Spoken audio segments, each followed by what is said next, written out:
Eva, Oui. soirée doublement thématique sur nos écrans, m'avez-vous dit. À quoi ressemble votre zapping du lendemain? Eh bien, un repas de Noël sur les planches, 2 pièces, 2 réveillons et beaucoup de rire, c'est ce qui vous attend sur France 2 avec pour commencer la pièce très à table.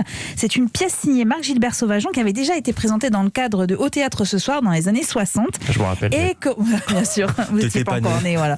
Et que revisite Pierre Palmade et Virginie Hauck dans les rôles principaux. Alors on est au soir du 24 décembre, le couple s'apprête à recevoir ses convives. Problème, ils vont être très à table et ça, c'est pas possible. Et pendant que madame cherche une solution, eh bien le majordome débarque. Que madame et monsieur m'excusent, mais les premiers invités viennent d'arriver. Madame et monsieur Parimu, monsieur Baradoff et mademoiselle Wood. Je dis jamais, j'avais dit pas avant 22h30. C'est-à-dire que ces messieurs dames avaient formé le projet de commencer la soirée ailleurs, mais cela n'a pas été possible.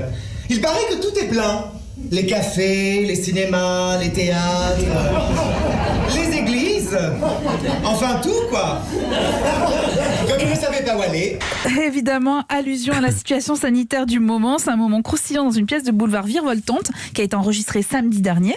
Les portes claquent, les quiproquos s'enchaînent, Pierre Palmade s'amuse, semble parfois presque même un peu spectateur de Virginie Hauck dont le flux de parole rappelle celui de Jacqueline Maillan. C'est un chouette moment de comédie avant une autre comédie devenue culte depuis bien des années. C'est une fabrication artisanale. Effectivement, on a un petit peu l'impression que c'est fait à la main, moi, quand même. Oui. C'est roulé à la main sous les aisselles.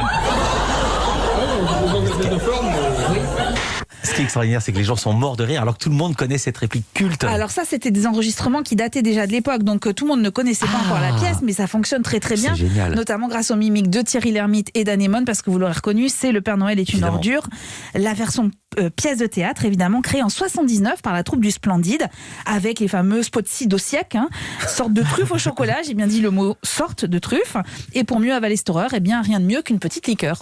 Vous ferez attention, monsieur Prestrovic, il y a un crapaud dans la bouteille. Justement, j'allais vous poser la question. Comment faites-vous pour faire glisser le crapaud dans la bouteille? C'est très simple. On prend un crapaud, on le tue à l'étouffer en appuyant dessus. Comme ça, il devient tout fin, il passe par la goulot.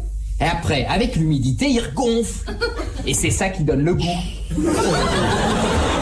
La pièce, qui débuta quelques jours avant la sortie des Bronzés font du ski, où on retrouve cette scène, a été un tel succès que la troupe a été obligée de changer de théâtre pour une salle avec une plus grande capacité. Et est-ce que vous savez quel était le premier titre de cette pièce? C'était pas Le Père Noël est une ordure, c'était Le Père Noël s'est tiré une batte dans le cul. On comprend pourquoi ils ont changé. Voilà, sur ce, je récapitule, c'est pas moi qui l'ai dit. La soirée théâtre de France 2, c'est 21h05 avec 13 à table et suivi du Père Noël est une ordure. La personne qui a dit le titre de la pièce avait vraiment la voix d'Eva Rock, vous ne trouvez pas? Oui, j'aurais juré C'est qu'elle était dans dingue. le studio. Mais quel J'ai talent! une sœur jumelle. Mais non, c'est les talents d'imitateur de Bertrand Chameroy.